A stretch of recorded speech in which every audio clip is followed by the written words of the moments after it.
പേരും പറയും പോലെ ഈ ബസ് ഫീൽഡ് ഭയങ്കര സുഖമായിട്ടുള്ള പരിപാടിയൊന്നുമല്ല. പുറമേ കാണാൻ ഭയങ്കര രസമാണ്.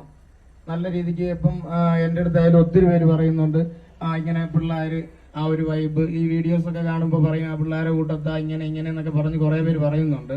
പക്ഷെ എന്നാലും ഒറ്റ കാര്യം പറയുന്നത്, ഞാനായാൽ പോലും ഒരു ട്രിപ്പിന് പോയി കഴിഞ്ഞാൽ ഇപ്പൊ ശ്രീചേട്ടൻ കൂടെ ഉള്ളതുകൊണ്ട് കൂടെ ഓട്ടിക്കാൻ ഒരാളുണ്ടെന്നൊരു വിശ്വാസമുണ്ട്. പക്ഷെ ഞാനൊക്കെ ഒറ്റയ്ക്ക് ഓടുമ്പോ എന്ന് പറഞ്ഞാൽ ഞാൻ ഈ പല സ്ഥലങ്ങളിൽ പോയിട്ട് എനിക്ക് ആകെ അറിയാവുന്നത് അവിടുത്തെ പാർക്കിങ്ങാണ്. ഞാൻ അതിനകത്ത് പോയിട്ട് ഈ മൈസൂർ പോയാൽ ഈ പാലസിനകത്ത് എന്തുണ്ടെന്ന് വെച്ചാൽ എനിക്കറിയത്തില്ല. കാരണം ഞാൻ കയറി കാണത്തില്ല. നമ്മൾ കിട്ടിക്കഴിഞ്ഞാൽ നിങ്ങൾ പോയി വരുമ്പോൾ 2 മണിക്കൂറാവും. ആ സമയം കിടന്ന് ഉറങ്ങാനാണ് നമ്മൾ ശ്രമിക്കണേ.